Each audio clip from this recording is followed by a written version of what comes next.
Shëndetje shikues të nderuar, jemi këtu me emisionin Pyetje dhe Përgjigje me hoxhën e nderuar Orbër Berisha. Pyetjet sot do të jenë rreth Kuranit, magjisë dhe xhinëve, dhe pa humbur kohë ja fillojmë me pyetjen e parë. Hoxh, çfarë na tregon Kurani për ballafaqimin e Musait alayhis salam me magjistarët e faraonit? Dhe cila ishte prova që dallonte mrekullin nga magjia? Bismillahirrahmanirrahim, me emrin e Allahut mëshiruesit, mëshirbërësit. E kemi trajtuar në një emision të veçantë tematikën e Musait alayhis salam si i dërguar i Zotit. Mirë po pyetja ndërlidhet me tematikën për shkak se Musa alayhis salam del gjithmonë triumfator përballë kurthave të kundërshtarëve të besimit. Sa ata nuk ishin kundërshtarët e tij personal. Nuk kishin kurrë personale me Musa alayhis salam, por ata ishin kundërshtarët e besimit. Pra ata mohonin Zotin, krijuesin.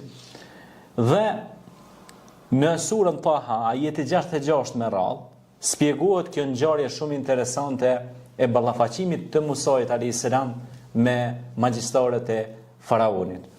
Bismillahirrahmanirrahim, ku do të citoj: "Qala bal alqu fa idha hibaluhum wa isiyuhum yukhayyalu ilayhi min sihrihim annaha tas'a." Ai Musa i tha: "Jo hidhni ju. Kur ja ati ju duk se nga jo magjia e tyre litarë dhe shkopint, lëviznin si gjarprej." Fa awjasa fi nafsihi khifatan Musa. E Musa ndjeu në vetvete një farë frike kështu, një farë pasigurie, sepse normal kishte përballë mbretërinë, diktaturën faraonike, edhe kishte përballë diçka të panjohur, normal truket dhe ekzibicionet e magjistarëve sihirbaz. Pastaj vazhdon ajeti i 68 me radhë ku thot: "Kulna la takhaf innaka antal a'la."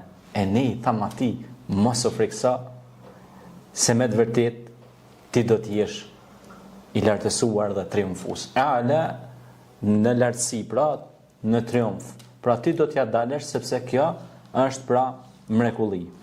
Për i mrekullive, pra sepse ai do hedh shkopin, dhe shkopi do bëhet një gjarë për një madh, i cili do i gëlltis ata shkopit ose ata litarët e vegjël që i thot hidhni pra ju,